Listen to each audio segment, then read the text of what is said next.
Good evening, all those in TikTok land. This is DFG, the man with the golden voice, the lady's choice, of course, models of Rolls Royce. I ask that you like, share, and subscribe. I'm also on YouTube Live, Instagram Live, and Facebook Live. The show will begin at 8:30 with my co-host, my favorite girl, the Chocolate Pearl, and Miss Apple, who is sweet as Snapple. Come on. Also, we may be blessed by my man Dabs McInnes, Chocolate Pearl's newest and latest fiance. Proposed on my show last week. Love it. You missed it. You should have been there.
Good evening, all. This is DFG, live from the 571, where I get things done and I'm having fun.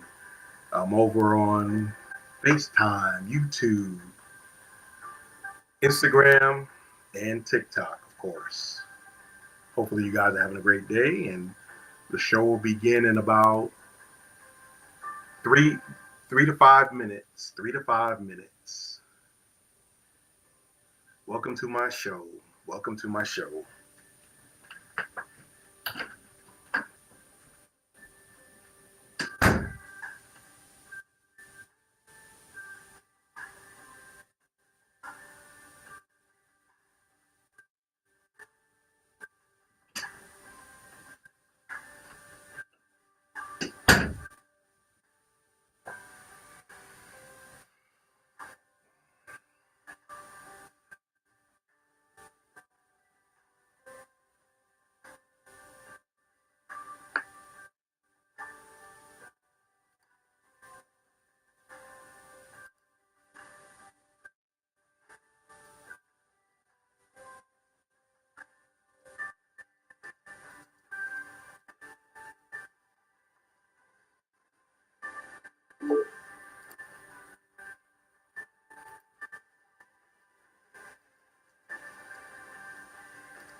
If you can hear me, give me a 1 in TikTok land. If you hear the music here, can you hit me up with a 1?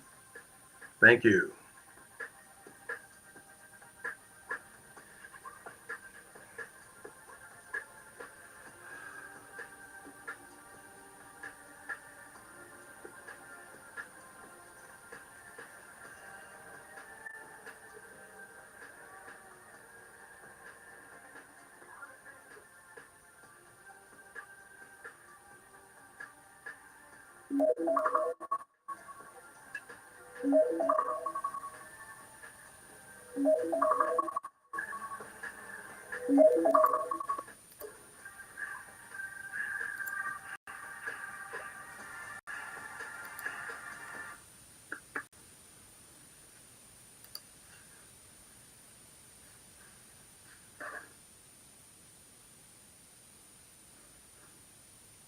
Okay. Wondering information, observation, and entertainment. I ask that you comment, like, share, and subscribe.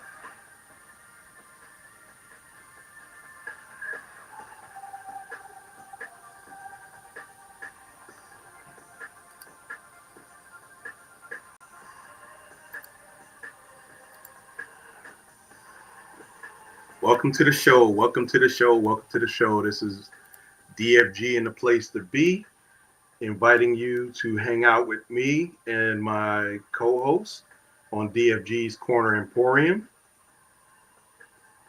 And let me cut this music off. I always tell my co-hosts that you got to be smarter than the equipment. What's going on, people? What's going on? What's going on? This is DFG in the place to be, making it happen because I'm a captain. I want y'all to know that everything is good to go.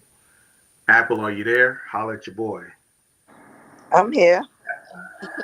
I'm here. Everybody. All right. Apple. All right. On everybody. Hey, she is sweet as Snapple. Hey, on TikTok land, I got a great guest that I'm truly appreciative and proud of his work in both the historic community, the Black community, and the queer community. Dr. Smith, holla at your boy. Tell me about yourself. Hi everyone, I'm Dr. Larry Smith. There's nothing much of what I can say don't match what you just said. Hey, you see, I listen to your TikTok. So, oh, A little bit about me. I'm originally from Louisiana, born and raised there, but I consider Atlanta my second home. My career, college, I was there. But now I live in the Pacific Northwest, which is what part of the Pacific Northwest? I'm in Everett, which is Outside of Seattle. I already know one of my homies. You remember Apple? You remember Mousy from the projects? Vaguely. Monifa's brother. They used to live in 15. I think so. Yeah. Well, he live out there. He live out there in Everett. One of the guys from my old neighborhood in New York lives out there in Everett. His son he coaches his son little league team. Oh, pretty cool. Yeah, it's an interesting place. I moved here for a job from Los Angeles, where I was for 10 years. What isn't WWU there, or you worked at UW? No, I'm at Everett Community College. Okay. Intentionally. Hey. The university system, been there, done that. I got you. It's exhausting, especially at this particular school. I'm in the process of getting tenure. Whereas at the university, it's a long way. Oh, I'm sure. I've had colleagues, I've had professors. It's taking them like 10 years to get tenure. Where am I going to just spend 10 years of my life for a hope? So. No, I get you. That's kind of what I want to talk about tonight. Last week I talked about things that are stopping us from ourselves. One of those things being procrastination. We talked about that's one thing that holds us back. Why do today when you can do tomorrow? Especially as a people, it's been kind of against our best interest. One of the things, and this is my speculation, I don't have facts on this, but one of the reasons why we kind of wink and nod at colored people time was probably because of slavery. Who want to be on time to work to get a whip? And a lot of the revolts, and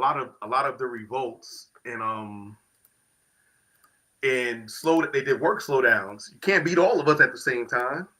So yeah, we do things and we procrastinate, but sometimes it can work against us.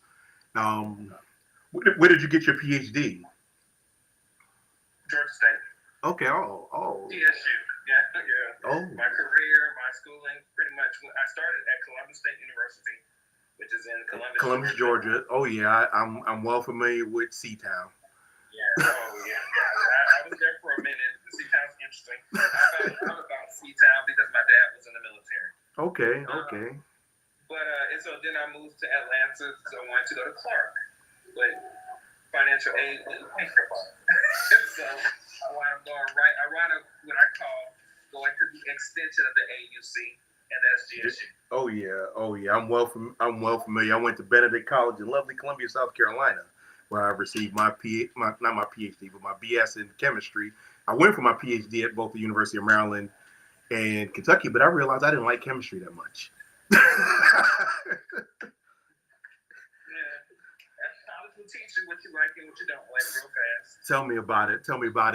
Before I get back with you, Dr. Smith, I got my other co-host, my favorite girl, a Chocolate Pearl, on tonight. Last week, she got engaged to her beau on my show. So you never know what we're going to talk about. Come on, Chocolate Pearl, holla at your boy.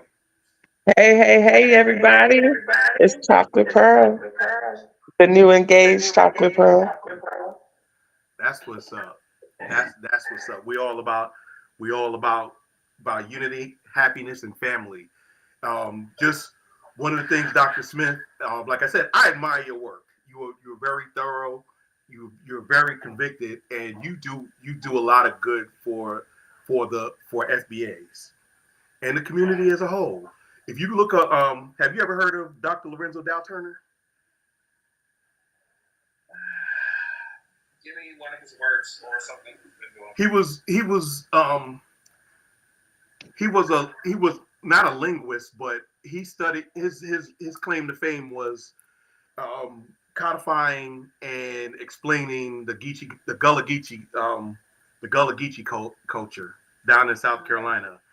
He was But if I'm honest, I don't know much about the Geechee culture. I want to. Partly because, if I'm the honest truth, and this is probably some inside stuff, Creoles and Geechees have had this long-standing whatever, and I'm Louisiana Creole. Oh yeah. Well, he was my great grandmother's first cousin, so we're related, and we don't have any definite proof, but our family came from the area where Nat Turner had his rebellion. Virginia, yeah. Wow. See, my people are from Gates County and Possaquan County, North Carolina. We also was in Northampton County, Virginia, which is right on the border. So all that stuff is all those people. There were a lot of free people of color in the Great Dismal Swamp. One of the reasons was that the colonials didn't want to go in there. They didn't want to go in there. They didn't call it the Great Dismal Swamp for nothing. You know, I've been going back and forth with Booker, the First Class Negro, the one that says that, and you know, because I stand on what I said. I said black people cannot in the United States cannot be racist towards white people. Yeah, I saw that. And I stand on that. I stand on. You're right. Because racism is a system. It cannot exist without the attachment to that system. I think Exactly. a lot of white people are under the misinformation, I guess, of thinking it's hurt feelings because they see us complaining about it in their minds, and it looks like it's just our feelings are hurt. But we're actually talking about stuff that affects our health. We're actually talking about stuff that affects our psychology, our psyche. We're talking about stuff that affects our spirituality. Don't even get me started on that. So, you know, because I believe praying to their God is something that kind of holds us down. But that's a whole nother conversation. Well, is it their God or their version of God? Their version, because we had our own version before that kept us free for thousands of years. And so, you know, their version is hundreds of years old. So we're thousands of years old people. We are the early people. So I feel like we're connected more to a rooted spirituality than a shallow Christian God. But that's like I said, that's another. It's a whole nother conversation. But I'm glad that you're here to talk about it. Yes. Said Pearl. What do you think? I had on my one of my TikTok pages. I said that black people cannot be racist towards white people, and I always say if you say the opposite, come up with a historic example. Most people come up with, well, there were white slaves in North Africa. What the F does that have to do with the United States? Go on, Pearl. I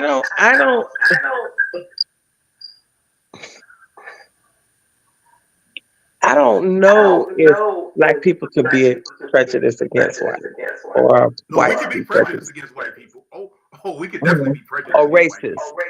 people.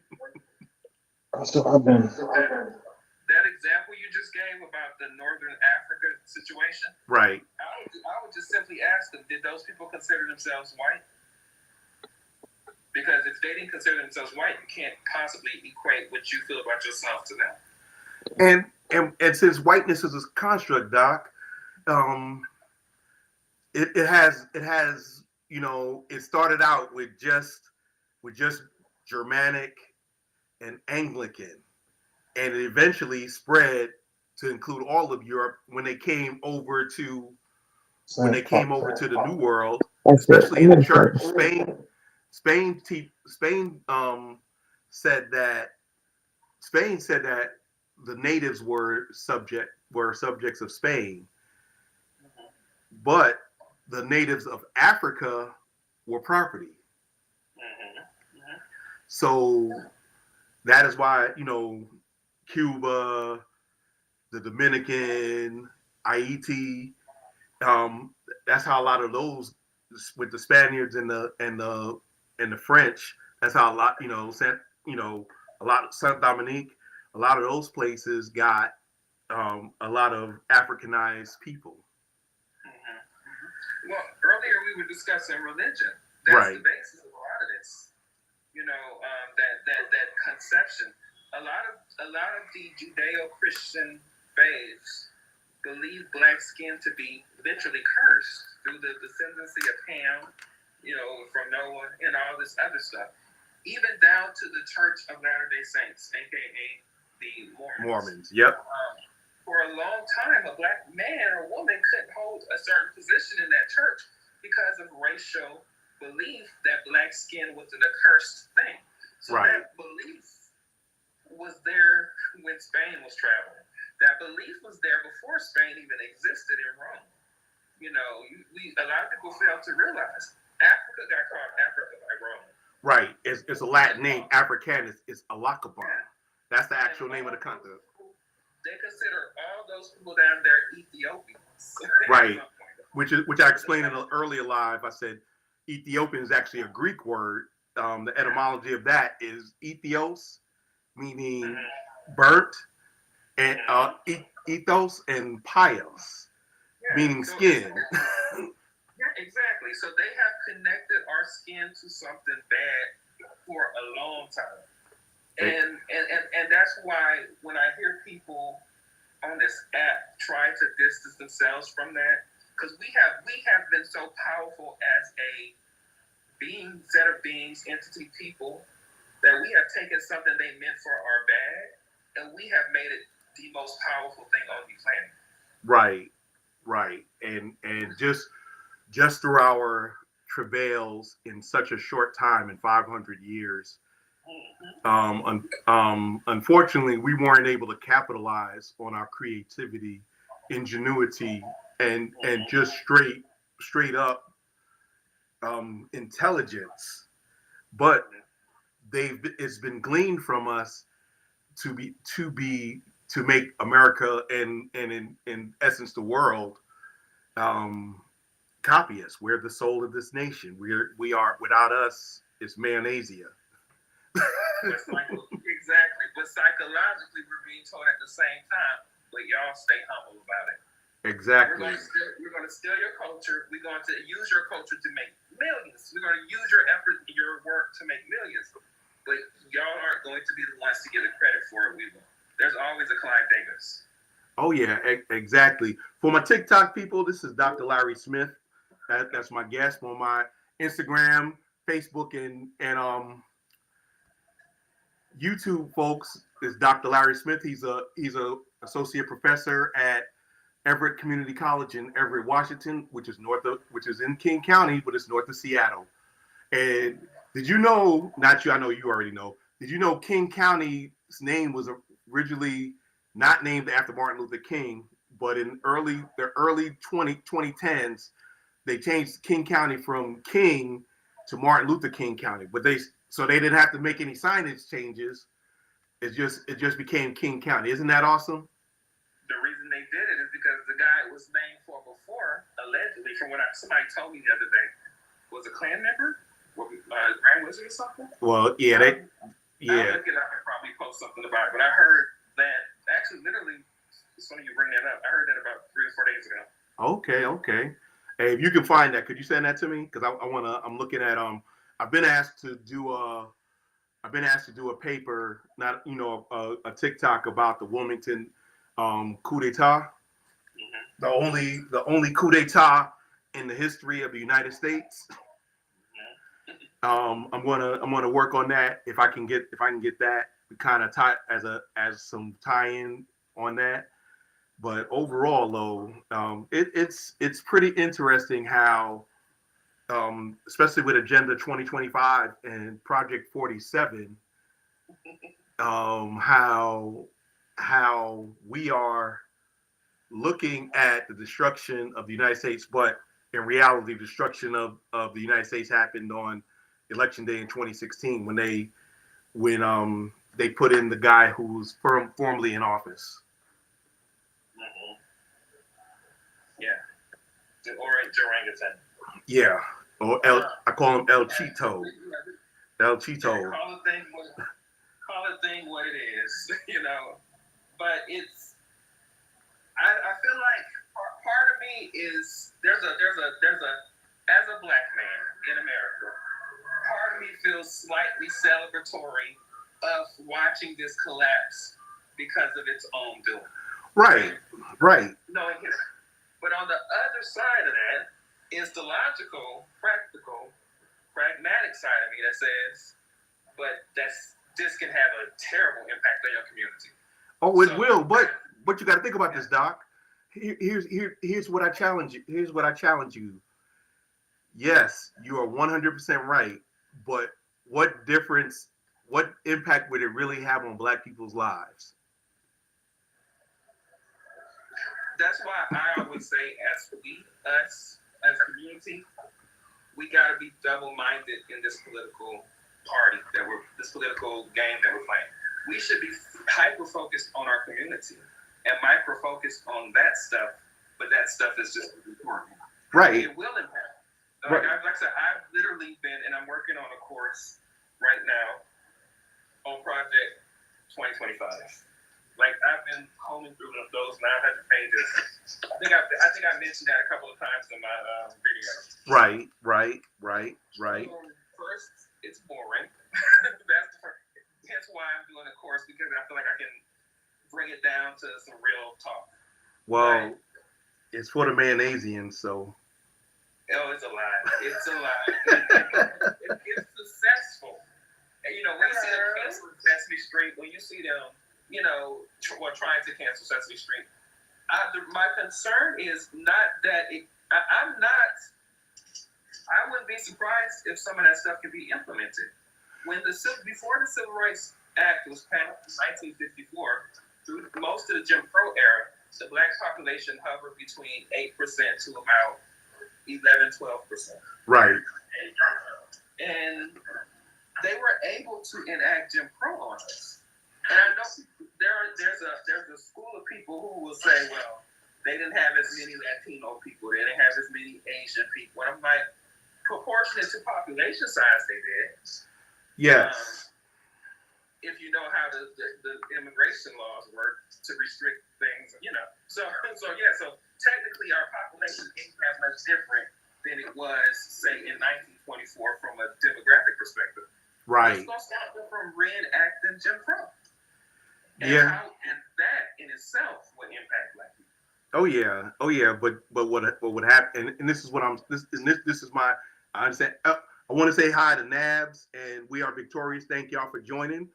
On my other programs, I got my favorite girl, the Chocolate Pearl, my co-host for my show, DFG's Corner Emporium, every Tuesday evening at 8:30 Eastern Daylight Time, and in the winter 8:30 Eastern Standard Time. Also got Apple, who's sweet as Snapple, and I got Chocolate Pearl's fiance, who's a special ed teacher in Jacksonville, Florida, Mr. McInnes, and he's from the Seattle area. He's a DJ. He knew Sir Mix-a-Lot. That's all I need to say. Hey. Yeah, he likes my boy likes big butts because he's with Chocolate Pearl, but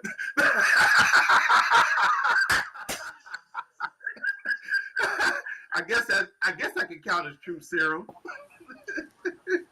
but Whatever. Anyway, said Victorious, we were just talking about some of the travails. I had to rant early. I had my live I invited y'all to earlier. I had to rant, mainly talking about how Black people cannot be racist against white people in the United States. No, I can't, so, but there's a lot of people that not only I'm gonna say there's a difference between people who are white who I F's with them, and white people. There's a difference. White people vote for the 𝐿𝐤𝐯𝐞 and against their own interests. People who are white actually, some of them still might vote for 𝐿𝐤𝐯𝐞, but they'll at least listen. they may even go ahead. I'm sorry. I will say this: most of the mutuals that I have talked to, that I'm speaking to, they are terrified, and that are white. They are petrified. They are literally petrified. As far as my mutuals, now as far as the ones that come on, you know how I go. I'm on shenanigans. So once they come after me, when they get to talking, they are just flat out. They're just like, we don't care if he's a dictator. Exactly. Yes. And I'm just like, why would you want this man as a dictator? This man, for that matter, this man can't hold a business together, let alone a country, and you want to pick him. But that's the whole thing. Go ahead, Nabs. I'm sorry. That all ties in with the whole 2025 movement. Okay. Now we all know there's a lot of duality in America, right? There's a lot of two-sided situations in America. There's two types of Christians. There's the actual ones that think and try their best to do good by people. And then you got the other ones that are just straight up hypocrites through their actions and their words, you know. And yes, we have that in a lot of our society and a lot of these, I say social groups or sub-communities we create, is this duality, you know. So I follow a very diverse group of thinkers over TikTok and Facebook and other social media. You know, it's the ones that are thinking and that are talking and are trying to break down the fabric of what's causing all this is how I gather my information. I'm not sure how I ended up in your live, Dr. Feelgood, but I thank you for inviting me over here.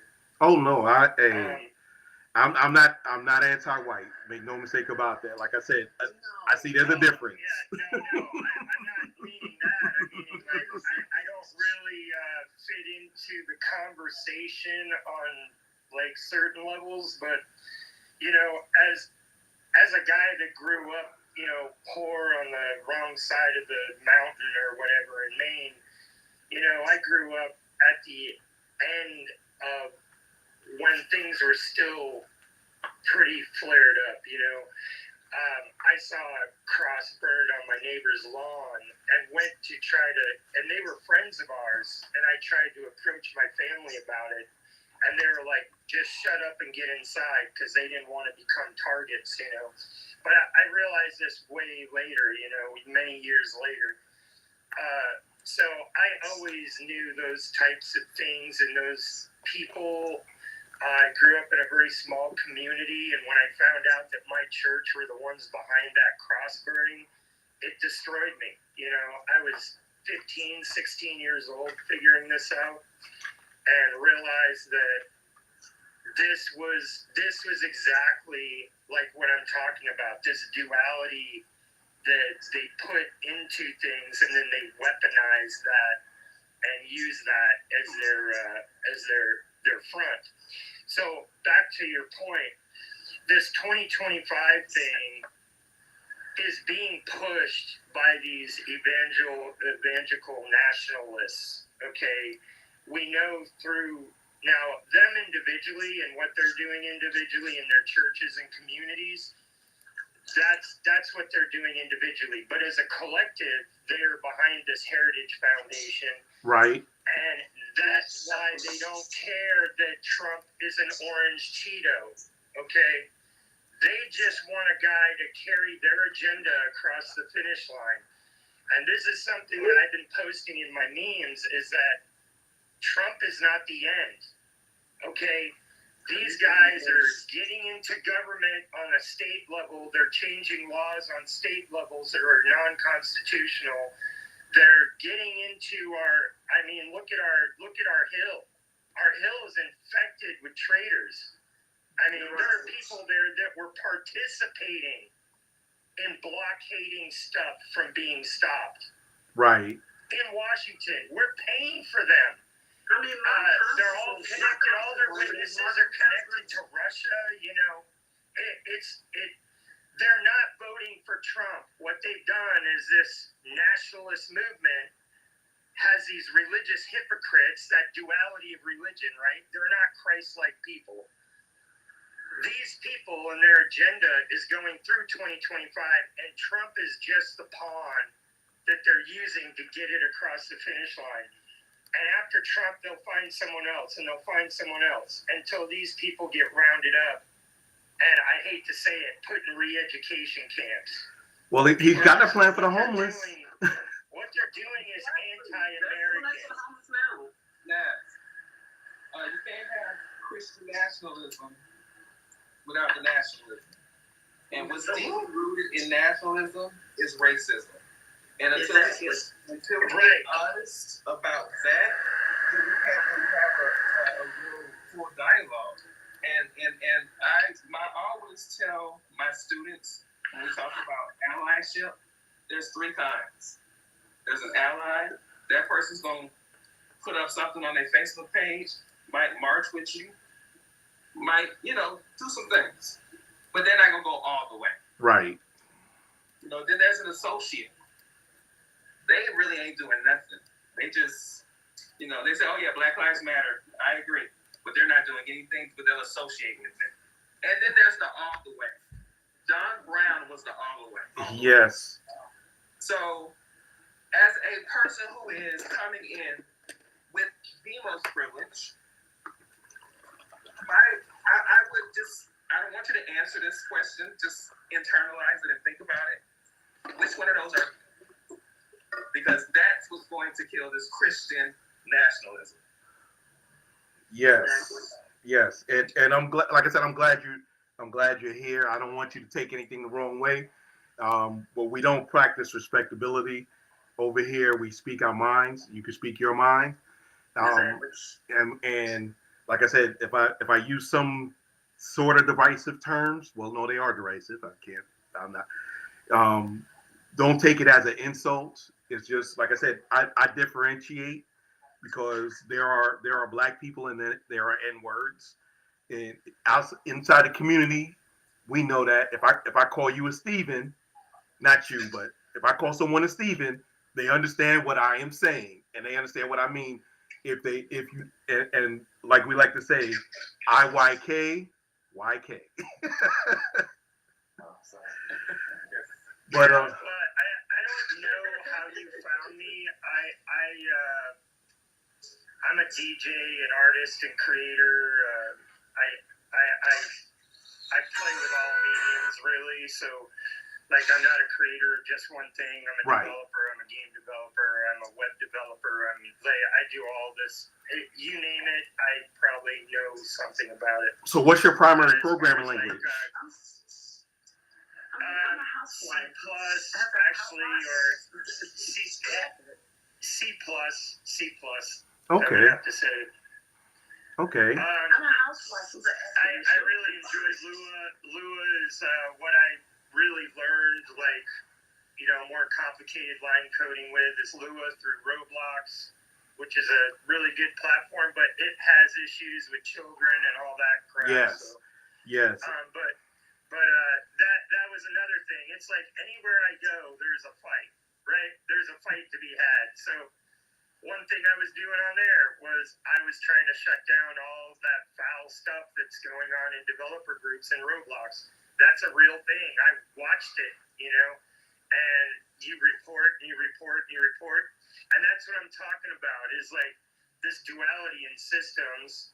And yeah, your point about nationalism, I guess my overall thing here is I'm not sure how you picked me to come in here, whether it's my memes that you've seen or Probably.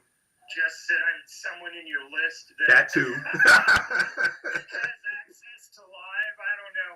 But my son, okay, I told you about growing up as a kid and seeing the cross burning, right? And Right. I knew it was wrong. Okay, check this out. So even though my family sheltered me from that when I asked them about it, right? And I did find out it came from my church that I went to every Sunday, and I went to Sunday school and all this other stuff, right? And when I learned that, I felt more betrayed that they were not like Christ than they were about their actions. You get what I'm saying? Yes. So that's that duality I'm talking about in the system. And as I was growing up and getting into puberty, you know what my family told me? They told me it was okay for me to be with an Asian girl or this girl or that girl or this girl, but not a black girl. Wow. And I'm like, well, what's wrong with that? You know, I don't understand. And they're like, oh, because it's hard on the children. And I'm thinking to myself, even then, as a teenager, right, I'm like, no, people like you make it hard on the children is what, because I've been studying psychology since I was 14 because I had mental issues and grew up poor, and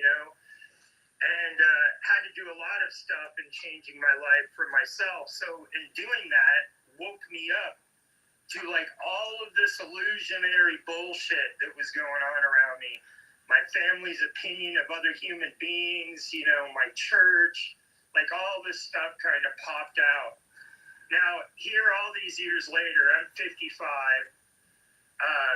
Professionally, I'm a mechanical engineer, great type worker. So I'm a technician for RVs. So I do body rebuilds and structural reconstructions and stuff like that. That's what I do for a day job. All my creativity stuff is, after work. But I used to promote music, the music industry, but not corporate music, only indie music. And through supporting only indie music, I became a local celebrity here where I live.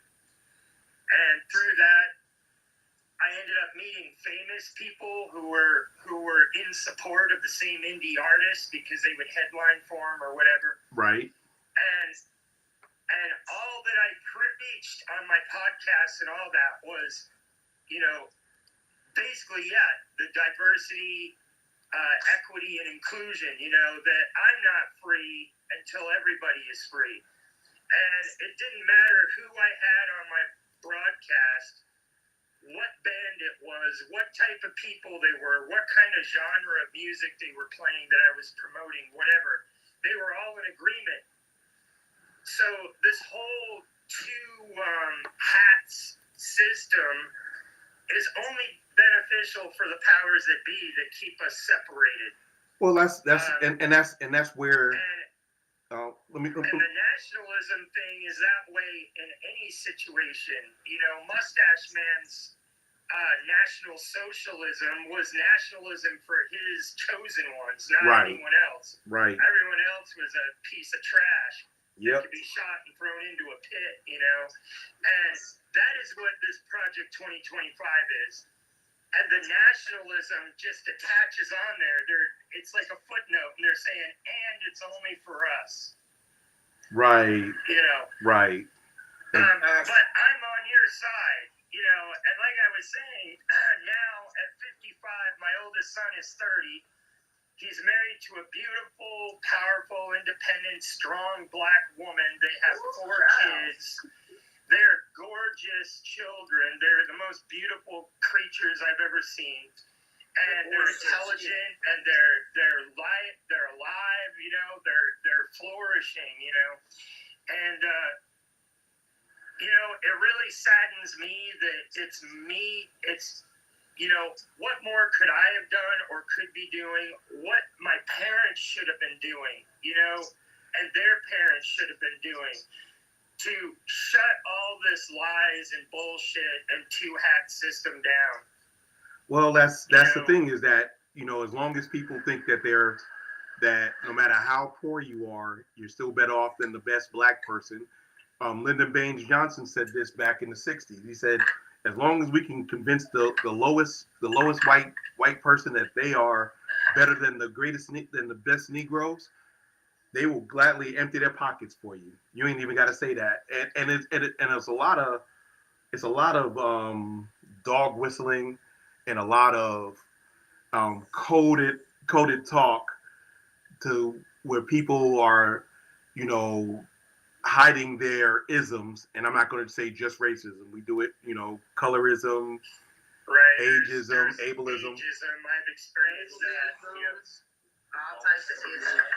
But the biggest thing is that as a person who understands between right and wrong, it is I call it Rule 303. I got that from Bo from the fifth column. Those with the means are responsible for doing what needs to be done. If you see it, like they say on the TV, if you see it, report it, call it out. You're gonna lose people. I lost people. Right. However, that does not stop you from yelling in the wilderness. Be a John the Baptist, preaching in the wilderness, clothed with a loincloth and just a word, saying this is wrong. This is wrong. I say it to my people when they ain't right, and I expect to be corrected when I'm wrong. I admit when I'm wrong because I do that. I feel though that even in our age now, there has been a little dissimilation of the wealth thing with color and minorities. However, and you folks probably think this too, they seem like all the wealthy Black Americans seem to be corporate sellouts. So it's almost like they've been bought into being that icon of wealth or whatever, instead of, now they do have to have talent, but it's almost like they pick and choose, oh no, and it doesn't really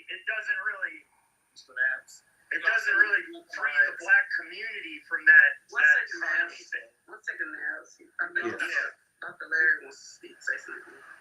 We also have to realize when having dialogue that we're not coming from the same space. When you say Black celebrities or Black billionaires are doing what the white ones are, they're not coming from the same place. One's coming from a place where they had to survive. So to have that millions of dollars, your mind is you are like, how do I keep it, right? And literally, I'm looking at Patti LaBelle tickets, who's 75 now at this point, still She's 80. Well, damn, trying to make that money, right? And and she shouldn't be working at 8. So you can't look at their thirst or their passion for what they're doing in the same light. Oh. Think about it. Tina Turner, she toured to she toured to about 2 or 3 years before her death. Yeah. And I'm going to ask you, have you ever heard of Bacon's Rebellion? I did. Bacon's Rebellion. Yes. Bacon's Rebellion. I've heard of it. I have not researched it. Are you aware that at some point you are absolutely correct? The plight of the poor, the plight of the disenfranchised, the plight of the oppressed was a Black and white plight damn near equally, aside from obviously slavery. Which that's another conversation. But we get the conversation about class. It is a class issue. Yes. But I think the conversation also, when you talk about some of us with extra interests, we have to acknowledge that those spaces create different types of experiences for us as well. So like Black is an intersection that has created an interesting experience for those of us who are born in that skin. Right. And so that's all we're trying to get you to just hold on to and realize that we're not against you. Malcolm X is the one who said that as long as your plight isn't my oppression, we can work together. Yeah, we can break bread together. But And also, I'm sorry, Doc. Also, white people, Asians, Hispanics, Black people aren't a monolith. aren't a monolith. If we have common goals, those in power, the less than 1% of citizens, those with the real power. I'm not talking about the president or the Congress. I'm talking about the people behind them. They are afraid that people will stop tearing each other down and looking at the commonalities and uniting and overthrowing a financially tyrannical government. If you think about it right now, just think about it. The top 1% lobby to keep us where we are.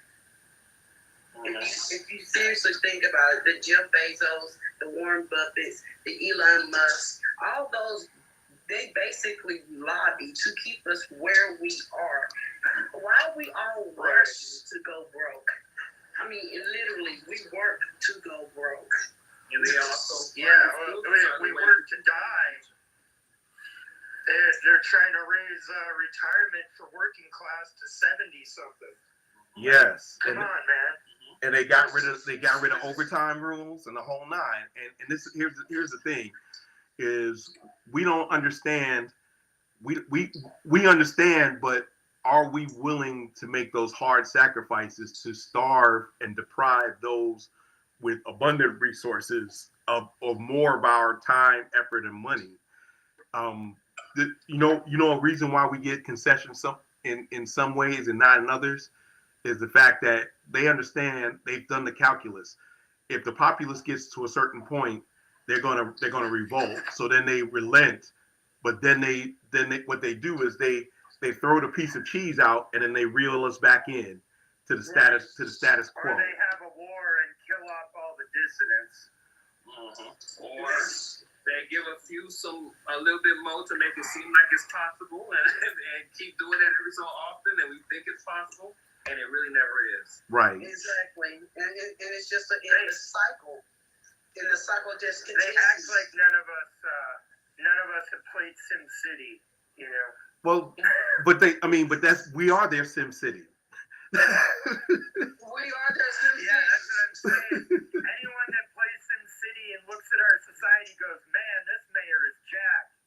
Oh yeah. I mean, seriously, we are their Sim City. I was actually thinking about that earlier. Now that you bring that up, I was thinking about that earlier, and I said I haven't played Sim City in a long time. And now that you bring that up, I said, God, this country is Sim City. It is. Except for instead of like Sim City was like a mayor or governor or whatever. Yeah. You know, it's like a group of pocket poolers, you know. But I made a post earlier. They're just stroking one another while they're taking our money, you know. And I made a post earlier about a black and white situation, and I had two mutuals go at it, and basically said that it's not black versus white, it's black versus racism. And I was saying if some white people would basically white people would tap into their white consciousness for just 1 second and wake up. If I was just basically telling that, I said, then and only then can we sing in one accord, because the song was to lift every voice and sing. Right. One of my mutuals basically said, if anyone gets, if she was white, she said, if anyone gets offended by what she just said, boy, do I have some news for you. One of the black mutuals got offended by what she said. And I had to correct her and say, this was not for the black community. Right. This was for the white community. And the reason why I'm telling you this is because they need to tap into that white consciousness and wake up and see what is going on, what is really wrong, and know that we did not invent this. This is a system that they place people of color in. Exactly. And now they're trying to say, I'm oppressed. How can the oppressed be the oppressor? And I need her to understand that. But not. Can I share a moment with you guys when you get a second? Go ahead. I had a moment, and that I lived my whole life for this one moment I had. My wife and I just went on a vacation, and in our trip we stopped through New Orleans where Mom lives, and I really spent time down in the community during one of the small music festivals, and it brought me to tears. I'm not kidding. I was sitting there, the music was playing, and it brought me to tears because there were people of all colors around me, and no one was acting on color. You know what I mean? I could see it. Like, I could feel it.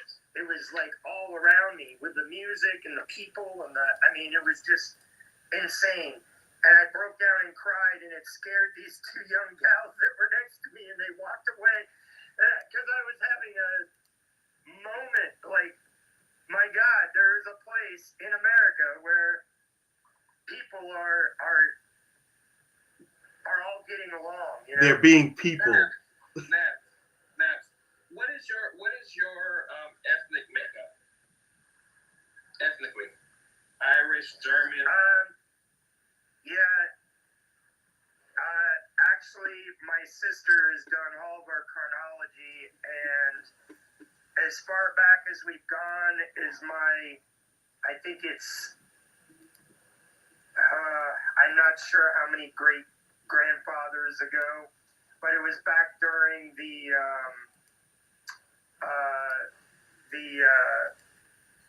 slave train where everyone was escaping into the north. The Underground Railroad. What ethnicity? My grandmother. This was on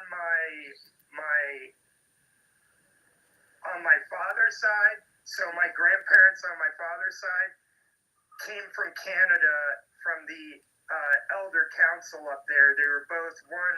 My great grandfather was an escaped Nigerian slave, and my grandmother was a Abenaki Indian running from the colonists in New England.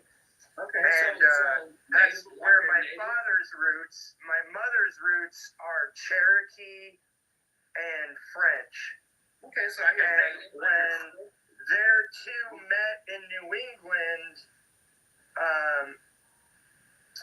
was when Irish got injected in there through marriages. Cool. Thank you so much for sharing that. That's fascinating. So I hear Native, I hear French, I hear Irish, I hear even Black, Nigerian. That's Nigerian. Isn't that interesting to know so much culture come behind? I would want to know more about, if I was you, I would want to know more about my Irish culture, my Nigerian culture. I would want to know more about my French culture, because that's important. When people tell us they don't see color, you're literally telling us that our culture is irrelevant to you. Yes, and going up, Nabs, and we appreciate you. We appreciate your candor and honesty. Those out there in YouTube land, in Facebook land, and IG land, want y'all to know, hopefully y'all getting something out of this conversation. We need to have a lot more of these conversations, because without judgment, without condemnation, without consternation, we got to have these tough conversations in order to come to an understanding to improve not only our local communities, but overall. Now, are we going to sing Kumbaya tonight? Probably not. But we have to realize that with our collective cultures, varying cultures, we all come from different parts of the nation. Some of us don't even live in the nation, and we have different perspectives from different financial backgrounds, different educational backgrounds. We have to, I'm not going to say embrace the difference, but you got to at least acknowledge the difference. That's the first step in anything that you have to do. You have to acknowledge there's an issue. If you do not acknowledge there's an issue, you're going to keep doing the same thing and keep getting the same results and keep wondering why I can't get me a darn black job. I need to find one. Y'all black people hiring. I'm still trying to find my twins a job. They just graduated. Someone please hire my twins. I'm gonna land this ship though. All right. I don't want to put it up in the air. What I was ultimately saying is not to come after you, Nat, in a way of combativeness, but just to kind of get you to understand that historically, unfortunately, because of our history, our culture is connected to our skin. And our culture is connected to everything that has been created around this experience in America that we didn't choose. Yes. And so when you say I don't see color, you ignore the fact that that's our reality. So you should embrace seeing our color. Love your Black friends. You should embrace seeing your Chinese American friends' culture and color. I didn't mean it that way. I meant there was no attitude of racial tension, color, or anxiety, or there was no anxiety, there was no animosity, there was no racial tension in my purview. We get that. We get that, and that we acknowledge that, and I trust that that's the truth. But what I'm saying to you is, you have the ability to do better. You have the ability to teach your kids better. So don't teach your kids not to see color, even though that seems like a safe space for you. Teach your kids to see and embrace the diversity and the culture and the heritage of people's differences. And don't just blindly put us all in the category of people. You have to ignore those cultural truths. Yes. I think when I was listening to you earlier, or someone was saying they miss tacos. Did somebody say that here? No, you must be hungry, dude. Well, I don't know where I was. But somebody was saying one thing they miss about California are the tacos, specifically Southern California. I've been in like about 2 or 3 meetings today, and it was a white guy, and I was like, if only he knew that his love of tacos is an embracing someone else's culture so passionately. His love of tacos, and he doesn't realize what he is doing is seeing color, seeing culture, seeing people. And that's all we're saying. We embrace your culture. We kind of don't have a choice. But we don't complain about your culture. I can promise you, sometimes I do eat cranberry sauce, and just kidding, just playing. But my point is, with my dressing, we're not against you, right? We're with you. We hope you're with us in trying to talk about America from the bottom up, as opposed to keep talking about it from the top down, so that the people can get heard more often, and we stop living in this, what they call it, Ferris wheel that we've been in probably for the last 50, 60 years. Because it feels like we're going round and round in the best way. In the best way that you can learn is sometimes to sit back and listen. And that's what I tell my white mutuals. Sometimes it's better to listen than to chime in. Yep. 2 ears, 1 mouth. And you never know what you'll learn. You'd be surprised what you learn. And they have learned so much. So that's why I say listen, and then, and only then, if one of your black mutuals say, I need you to chime in and tell my white mutuals they chime in. Because sometimes there'll be a time where they need help from you with white people, and they don't know how to, or how should I put it? Put it into words the way that only you can to white people, because sometimes we can say it, but it won't go through to them. It just won't get to them quite the way we need it to. But y'all know how to talk to them the way, because the way we speak, that think of it as microaggression, if you will. So I don't want to come off as microaggression, if you will. Because we do have to watch it on our end also. I identify more as a native than white. But the interesting thing is that I tried to communicate with some Cherokee folks that I knew, and the Lakota were very nice to me, but the Cherokee guy and his brother did not like me because I'm not, I can grow facial hair, they can't. So because I can grow facial hair, I'm not an Indian, So, you know, I don't have Indian blood because I can grow a beard, you know. No, well, I have Cherokee blood, but that doesn't mean I'm Afro-Indigenous, but what can I do about it? It's in my bloodline, so they're gonna get mad at me. Yeah, it was funny. He was more like a playful bully about it, but you could tell, like, he was like, no, dude, you're not native. I'm just like, man, quit razzing me. I know many men. I know some men who are Cherokee that can grow facial hair. I don't know if these guys were actually probably quite younger than you were, or just the fact that they just couldn't grow facial hair. Yeah, he was younger than me. He was probably, I don't know, 5, 6 years. No, even younger than that, because he heard me on a podcast, and then he hunted me down to meet me because I had said I had Indian blood in me, and he came to like thwart that I was an Indian. Well, don't worry, people. Because I was a local podcaster, so you know I had my show Open Door at my house every week. So just randos would come into my house, you know.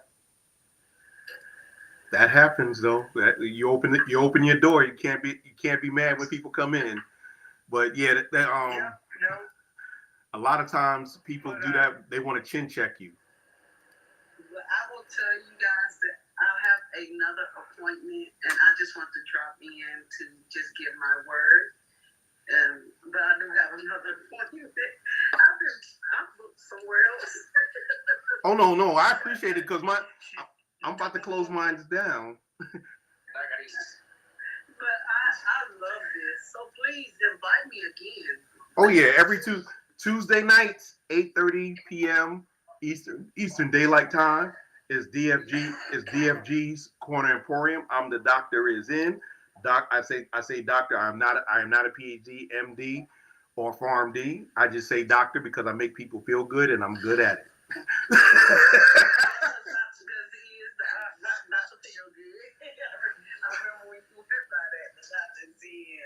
Yes, that's when I started calling you by Dr.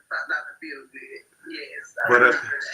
But I want everybody to. Thank you for inviting me, and I enjoyed the conversation. Hey, you're always welcome. Thank you very much. My virtual door is open, and I want to say to everybody out there in Facebook land, in YouTube land, in IG land, and in TikTok land, if you see wrong, speak on it. If you do wrong, fix it. If you are wrong, I can't help you. And on that note, correct yourself. Said never make love by the garden gate. Though love is blind, the neighbors ain't. Y'all have a great evening, and thank my guest Chocolate Pearl, my co-host Chocolate Pearl, Apple. Thank you for coming on. I appreciate this conversation. Was real good. You out there in all those lands, be great and have a great evening. Pleasure, everyone. Thank you.